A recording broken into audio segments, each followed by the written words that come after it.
It is somewhere in the fields of France or Belgium in the middle of the war, and a German reconnaissance scout is lying in cover, watching an American position through his binoculars and reporting what he sees. And what he sees is alarming. There is a powerful American armored division here. He can make out the tanks, dozens of them, sitting in their positions among the trees and hedges. He can see the trucks, the artillery, the movement of a large force. He can hear it too, the unmistakable rumble and clatter of tank engines and tracks, the sounds of a big armored unit shifting and massing, carrying across the countryside. And on the airwaves, the German radio intercept operators are picking up the chatter of that division's radio network, the coded traffic of its headquarters and its units, exactly the electronic fingerprint a real armored division leaves behind. Everything the scout can see, hear, and detect tells him the same thing. A major American force is concentrated right here, and the German command had better plan accordingly, and every single bit of it is fake. The tanks are made of rubber, inflatable decoys, blown up like enormous balloons that from a distance and from the air look exactly like the real thing. The rumble of the armor is a recording played through gigantic loudspeakers mounted on trucks, engineered so cleverly that it can be heard for miles and cannot be told from the sound of real tanks. The radio traffic is pure theater, tapped out by operators trained to perfectly imitate the communications of a division that is not there. The whole thing, the entire armored division that the German scout is so carefully reporting, is an illusion, a stage set, a magnificent piece of performance art staged by a secret American unit whose only weapon is deception. There is no division here. There are a few hundred men, most of them artists and designers and sound engineers, putting on the most elaborate and dangerous show of their lives to make the German army believe in an army that does not exist. They were called the Ghost Army. Their official name was the 23rd Headquarters Special Troops, and they were one of the most extraordinary and secret units of the entire war. A force of roughly 1,100 men whose job was not to fight the enemy, but to fool him, to conjure phantom divisions out of rubber and sound and radio waves and sheer theatrical nerve, and thereby to deceive the German high command about where the real American armies were and what they were about to do. They fooled the Germans again and again. They saved, by the best estimates, thousands of real American lives, and then they were sworn to secrecy. And for half a century, almost no one knew they had ever existed. If you are new here, stick around, because this is the perfect story to end our journey on. A story about a completely different kind of heroism, one that has nothing to do with firepower and everything to do with imagination, and about a group of men who won battles without firing a shot, and then had to keep it a secret for 50 years. But to understand the Ghost Army, you first have to understand a truth about warfare that most people overlook, that making your enemy see what is not there can be every bit as powerful as any weapon in your arsenal. Throughout the history of war, commanders have understood that deception is a weapon. If you can make your enemy believe that your army is somewhere it is not, or that it is far larger or far smaller than it really is, or that you intend to attack in a place where you have no intention of attacking, you can lead him into disastrous mistakes, to defend the wrong ground, to hold back his reserves in the wrong place, to leave open the very door you actually mean to walk through. In the Second World War, with its vast armies and its reliance on reconnaissance from the air, from the ground, and from radio interception, the art of deception reached an extraordinary level of sophistication. The Allies became masters of it. We have already seen in another story how the Allies used the fearsome reputation of General Patton to convince the Germans that the main invasion of Europe would fall in one place while it actually fell in another, turning a real general into a phantom threat that pinned German divisions in the wrong spot. That grand strategic deception was one part of a whole hidden war of illusion that ran alongside the war of bullets and shells. And the Ghost Army was the American Army's remarkable tactical instrument in that hidden war, a unit built specifically to create battlefield illusions on demand, wherever they were needed, again and again. It is worth understanding why deception was worth so much effort because it is easy to think of it as a sideshow to the real business of shooting and shelling. It was not a sideshow. A commander's every decision depends on his picture of where the enemy is and what he intends. And if you can control that picture, you can control his decisions, and through them, the whole shape of the battle. Convince him that a strong force sits where there is nothing, and he will send troops to guard against a threat that does not exist, weakening himself somewhere else. Convince him that a weak spot in your line is strongly held, and he will not attack the very place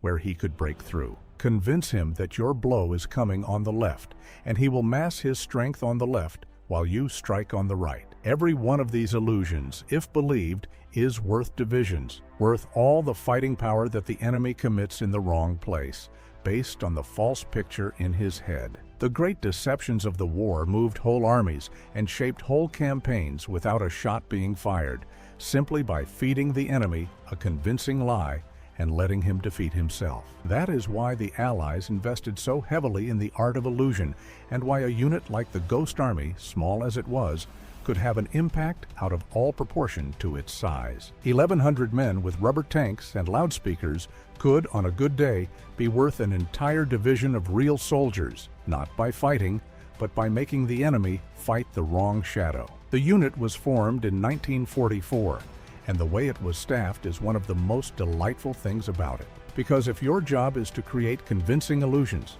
to build fake tanks, paint fake insignia, design fake installations, produce convincing sound and stagecraft, and generally to fool the eye and the ear of the enemy, then the people you want are not necessarily the toughest soldiers. The people you want are artists, designers, illustrators, engineers, actors, sound technicians, people whose whole training is in creating convincing representations of things, in manipulating perception, in making an audience believe in something that is not real. And so the Ghost Army was recruited to a remarkable degree from exactly those kinds of people. It drew heavily from art schools and advertising studios and design programs, filling its ranks with creative talent of a kind you would never expect to find in a combat unit.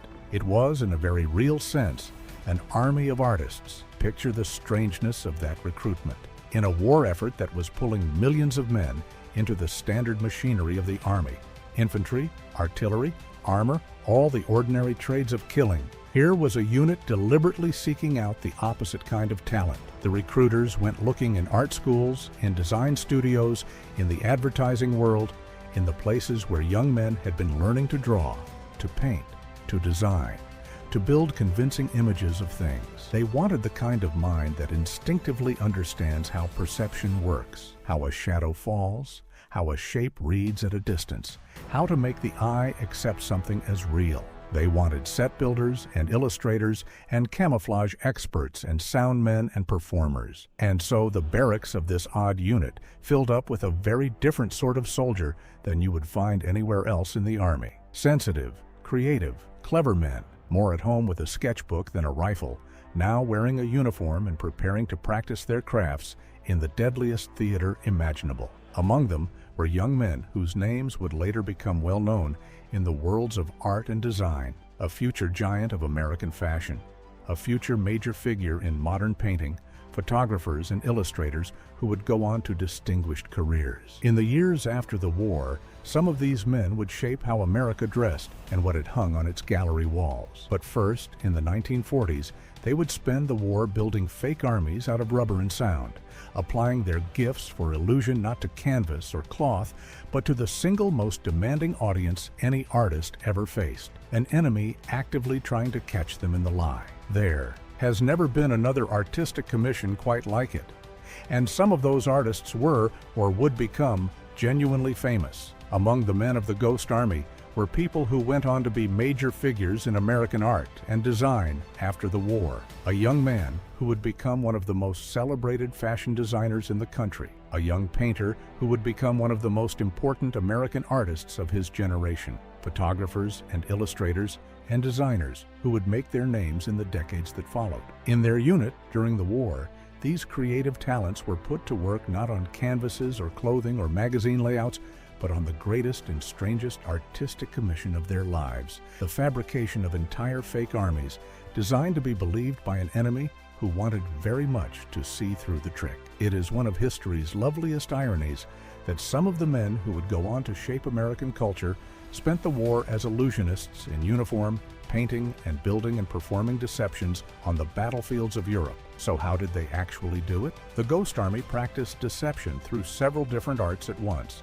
layering illusion upon illusion until the total effect became overwhelmingly convincing. The first art was visual. The unit was equipped with inflatable decoys, rubber tanks, rubber trucks, rubber jeeps, rubber artillery pieces, even dummy aircraft that could be inflated in the field and positioned to look from a distance or from the air exactly like the real equipment of a powerful military force. A handful of men could set up what appeared to be a whole park of tanks. They supplemented these dummies with all the other visual details a real unit leaves behind: the correct unit markings painted on vehicles, the right insignia, fake command posts, stage tracks in the mud where heavy vehicles would have driven, the whole visual signature of a division present and operating. To an enemy scout with binoculars or to a reconnaissance plane passing overhead, it all added up to a convincing picture of a major force. The inflatable equipment deserves a closer look because it was such an inspired and slightly absurd solution.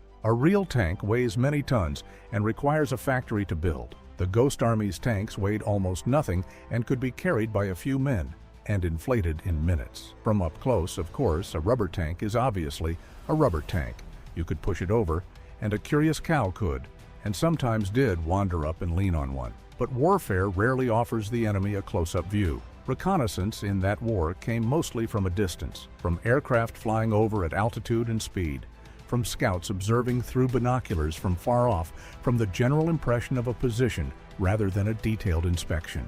And at those distances, a well-placed inflatable tank, correctly painted and positioned with the right shadows and the right spacing among real vehicles and dummies, was indistinguishable from the genuine article. The men learned to arrange their fake parks of armor exactly the way a real unit would, with the correct dispersal, the correct signs of occupation, the tracks in the ground that heavy vehicles leave, even deliberate small imperfections in concealment, because a unit that is too perfectly hidden looks suspicious, while a unit that is just slightly visible, as if trying and partly failing to hide, looks utterly real. That is the artist's eye at work, understanding not just how to depict a tank, but how to depict a whole, living, breathing, imperfect military formation, complete with the human sloppiness that makes it believable. They were painting a portrait of an army, and every detail was chosen to make the viewer believe. The second art was sound. Making the enemy see fake tanks was good.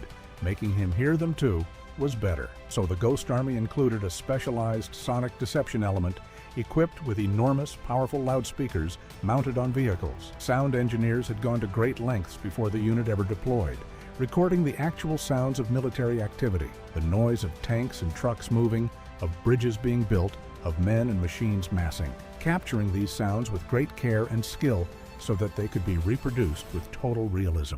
These recordings could then be played through the great speakers on the battlefield, projecting the convincing sound of a large force across miles of countryside in the dark or behind a screen of terrain where the enemy could hear but not clearly see. The effect was uncanny. An enemy listening in the night would hear the unmistakable racket of an armored division moving into position, engines and tracks and all, and would have every reason to believe it was real because it sounded exactly like the real thing. The men had, in effect, weaponized a sound recording. The care that went into that sound is a story in itself. You cannot simply record a tank and play it back and expect to fool a trained enemy. The human ear is remarkably good at telling a recording from the real thing, and a battlefield is a complex soundscape. So the sonic deception work was approached with real technical seriousness. Sound experts recorded the actual noises of military units, armor moving, engineers building bridges, convoys assembling, capturing them under controlled conditions and studying how those sounds behaved, how they carried across distance, how they layered together into the overall roar of a force on the move. They engineered the recordings and the playback equipment to reproduce all of it with a fidelity and a volume that could fill a valley and roll across miles of night, so that an enemy listening in the darkness would hear not an obvious loudspeaker, but the genuine, complex, directional sound of a great force massing somewhere out in the black. and they could mix and match, combining the sounds of different activities to compose whatever scene the deception required, whether the enemy was meant to believe that tanks were gathering, or that a bridge was being thrown across a river, or that an attack was forming up. It was, in a sense, a kind of radio drama performed for an audience of one enemy army, with sound effects so convincing that they moved real divisions. The men running those speakers were staging an invisible play in the dark, and the German army was listening and believing. The third art was radio. Modern armies communicate by radio, and enemies listen. German intelligence maintained sophisticated radio interception services that tracked Allied units by their radio traffic, identifying which divisions were where by the pattern and volume and character of their communications. So the Ghost Army learned to imitate that too. Its radio operators became skilled at impersonating the communications of real units, reproducing the volume and rhythm and style of a division's radio traffic so convincingly that the German listeners believed they were tracking the genuine article. Radio operators have distinctive habits, an almost individual signature in the way they key their messages, and the Ghost Army's men learned to mimic even that, so that a specific real unit's presence could be faked down to the electronic personality of its operators. When the Ghost Army wanted the Germans to believe a certain division had moved into a certain area, its radio men could manufacture exactly the radio picture that division would create, feeding false but utterly plausible information straight into the enemy's intelligence machine. And the fourth art was the hardest to pin down. It was atmosphere, stagecraft, pure performance. The Ghost Army did not just build fake equipment and play fake sounds. Its men played the parts of the soldiers of the units they were impersonating.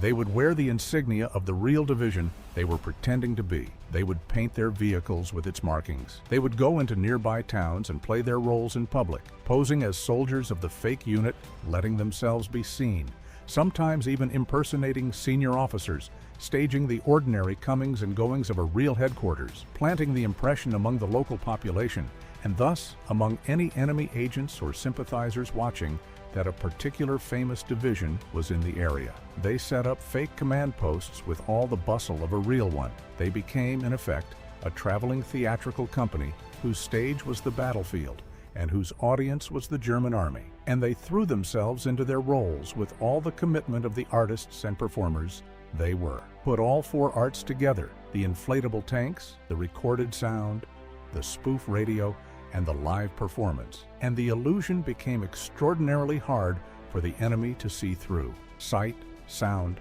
electronic signals, and human behavior all told the same false story at once. It was total deception, and it worked. But before we go further, I have to make one thing very clear, because it is easy to hear this story and imagine it was all clever fun and no danger. It was not. The men of the Ghost Army were doing this deadly serious work right up near the front lines, often within reach of the real enemy, and they were doing it while being only lightly armed. This is the crucial, sobering point. Their entire method depended on pretending to be powerful combat units, armored divisions, forces bristling with tanks and guns, when in reality they were a small group of men whose actual weapons were rubber dummies and loudspeakers and paintbrushes. If the Germans had ever seen through the illusion at the wrong moment and attacked in force, the Ghost Army would have been horribly exposed, impersonating a mighty division while possessing almost none of its actual fighting power. They deliberately drew the enemy's attention to themselves. That was the whole point, to make the Germans look at them instead of at the real forces elsewhere. And drawing the attention of an army while being unable to fight it is an extraordinarily dangerous thing to do. They operated under fire at times. They took casualties. They lived with the constant knowledge that their survival depended on the enemy continuing to believe a lie, and that if the lie ever failed at close range, there would be very little they could do about it.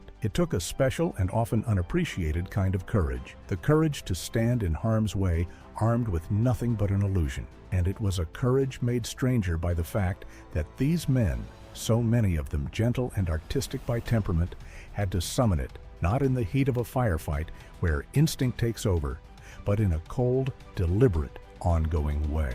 A soldier in a real combat unit at least has the comfort of firepower. If the enemy comes, he can shoot back, He has comrades and weapons and a fighting chance. The men of the Ghost Army had a fighting chance at almost nothing. Their safety rested entirely on the continued success of a bluff, and a bluff can collapse in an instant through bad luck, a captured document, a sharp-eyed scout, a shift in the wind.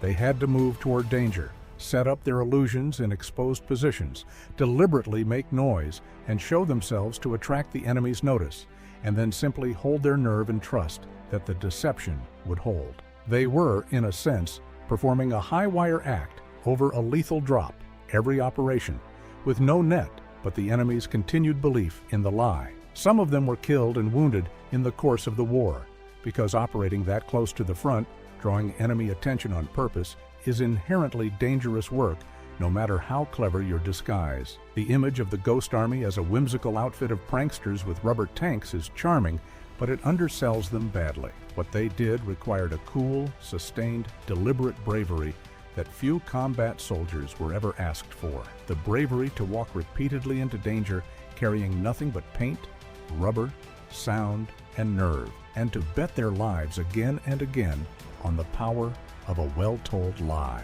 Over the course of the war in Europe, from the fighting in Normandy through the long campaign across France and into Germany, the Ghost Army carried out more than 20 separate deception operations. Again and again, wherever the real army needed the enemy's eyes drawn away, or a gap in the line disguised, or a phantom threat conjured to freeze German forces in place, the Ghost Army moved in and put on its show. They impersonated real divisions to cover those divisions' actual movements, so that when a genuine unit slipped away to attack somewhere else, the Ghost Army stayed behind, creating the illusion that it was still there. They filled dangerous gaps in the line, making a thin and vulnerable stretch of front appear to be strongly held, deterring the enemy from probing a weakness that really existed. They drew German attention, and sometimes German fire, onto themselves and their phantom formations, away from the real troops.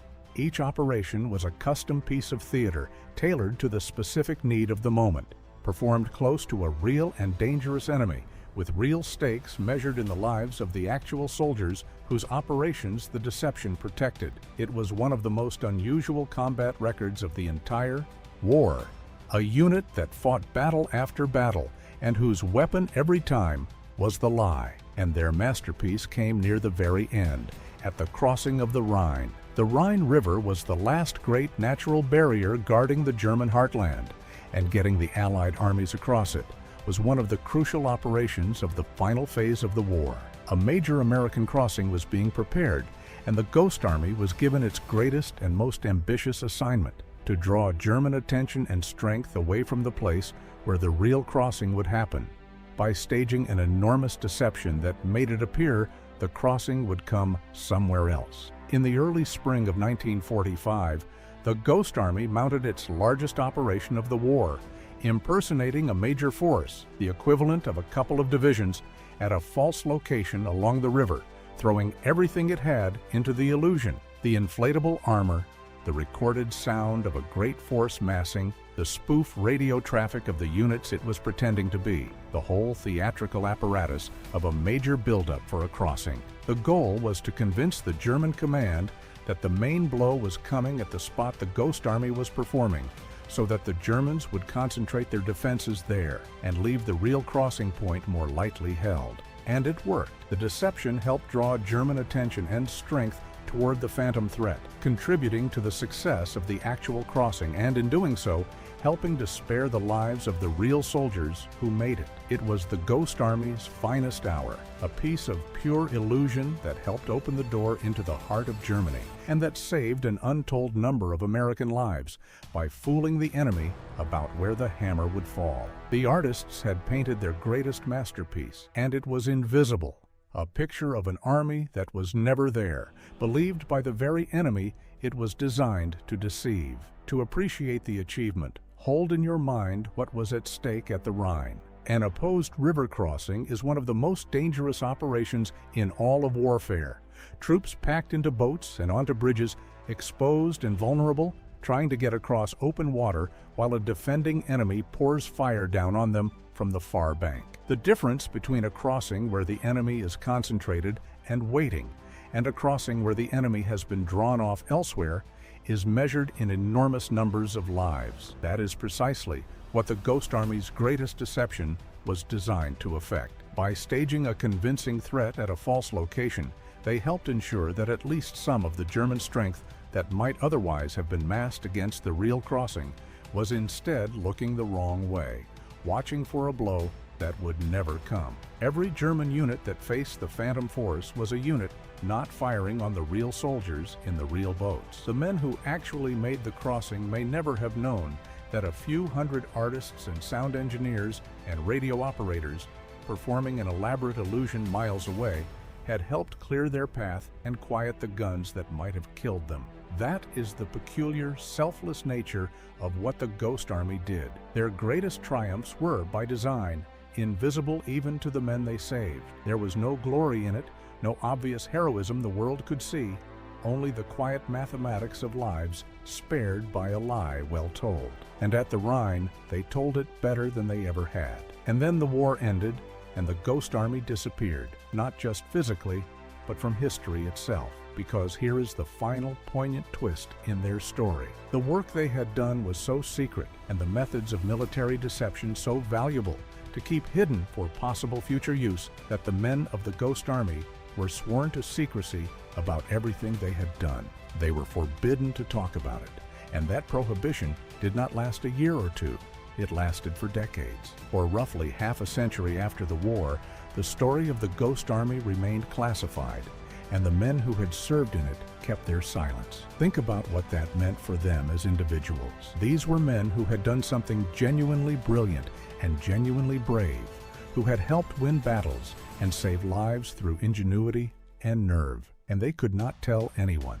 They could not tell their friends. In many cases, they could not fully tell their own wives and children what they had done in the war. When other veterans swapped stories of their units and their battles, the men of the Ghost Army had to stay quiet, or deflect, or let people assume they had done something ordinary or unremarkable. They carried one of the best stories of the entire war around inside them, and they were not permitted to share it. For 50 years, the Phantom Army remained a phantom even to history. There is a particular poignancy to that silence that is worth sitting with, because it is a kind of sacrifice we rarely think about. We understand the sacrifices of the battlefield, the wounds, the deaths, the years given up. But the men of the Ghost Army made a subtler sacrifice that lasted the rest of their lives, the surrender of their own story. Every human being wants, on some level, to be known, to have the people they love understand what they have done, what they have been through, who they really are.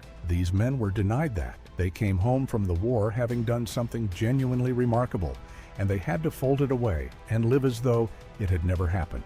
When their children asked what they did in the war, they had to change the subject or give some flattened, partial answer. When they gathered with other veterans, they had to sit quietly through other men's war stories with the best story in the room locked behind their teeth. Some of them carried that silence all the way to their graves, dying before the secrecy was ever lifted, taking to the end a magnificent truth that they were never allowed to tell. It is one thing to keep a secret for a week or a year. It is another to keep the central adventure of your life secret for half a century, out of duty, with no reward and no recognition, simply because you were asked to, and you were the kind of person who kept your word.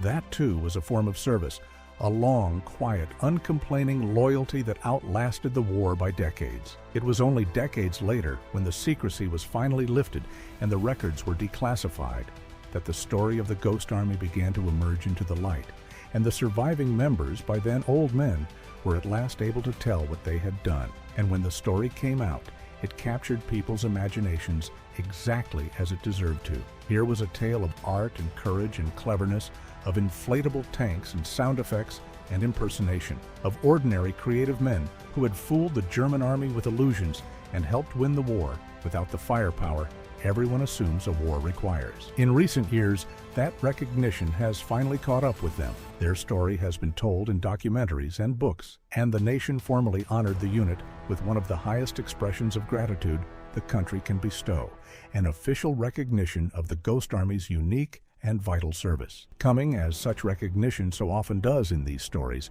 many years late, when only a few of the men were still alive to receive it.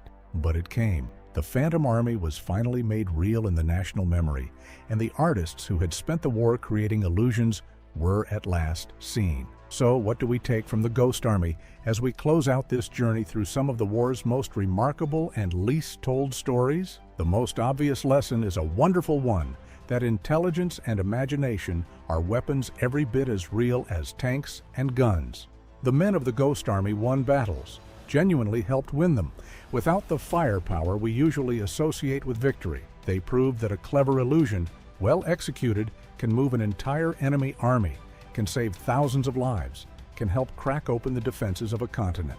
In a war remembered for its overwhelming industrial might, its endless production of steel and explosives, the Ghost Army stands as a reminder that the human mind, its capacity for creativity, for deception, for outthinking an opponent, was one of the decisive weapons of all. The artist and the engineer and the actor, it turns out, had their own crucial place on the battlefield, right alongside the tanker and the infantryman. Brains, imagination, and nerve are force multipliers of the highest order, and the Ghost Army is the proof. But there is a second lesson, quieter and more moving, and it is a fitting note to end this whole series on. The men of the Ghost Army did something extraordinary, and then spent 50 years unable to tell anyone about it. And in that, they stand for something larger, for all the people in every war and in every walk of life who do vital, brilliant, courageous work and never receive the recognition they deserve, whether because of secrecy or circumstance or prejudice or simple neglect.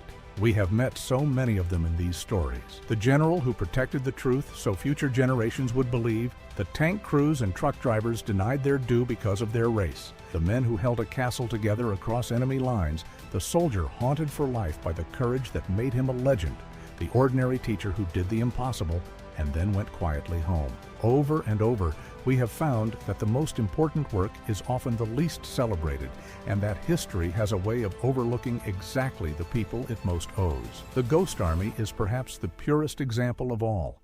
Men who were literally invisible by design, who fooled an army and won honors that could not be given, and who kept their magnificent secret for half a lifetime with no reward but the private knowledge of what they had done. And that, in the end, may be the deepest thing these stories have to teach. Real heroism, the kind that actually wins wars and changes history, very rarely looks like the legend. It is often quiet, often unglamorous, often invisible, and often unthanked. It belongs to the truck driver fighting sleep in the dark, the black sergeant whose medal came 50 years too late, the German officer who died on the right side of a wall, the teacher in the toy plane, the artist inflating a rubber tank near the front line. If there has been one thread running through everything we have told, it is this, that the people most worth remembering are frequently the ones history was slowest to remember, and that giving them their due, seeing them clearly, telling their stories truly, refusing to let them stay forgotten,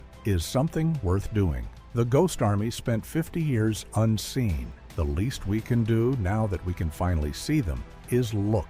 And having looked to remember, which is the one form of thanks that never comes too late, even for the men who did not live to receive it. Now I want to hear from you, especially since this brings our series to a close. Had you ever heard of the Ghost Army before today? Of the inflatable tanks and the sound effects and the artists who fooled the German army with illusions? And of all the stories we have told in this series, which one has stayed with you the most? Tell me in the comments, because I have loved telling these and I want to know which of them found a home with you. If this story amazed you, and if this series has given you a richer, truer picture of the war and the remarkable people who fought it, do me the simple favor of hitting the like button. It genuinely helps carry these forgotten stories to more people who deserve to hear them, which has been the whole point from the very beginning. And if you are not yet subscribed, subscribe now and stay with me, because there are so many more of these extraordinary half-forgotten true stories still to tell, and I would love for you to be here for every one of them. Thank you, truly, for coming on this journey with me, from the very first story to this last one. Until the next story, thanks for watching.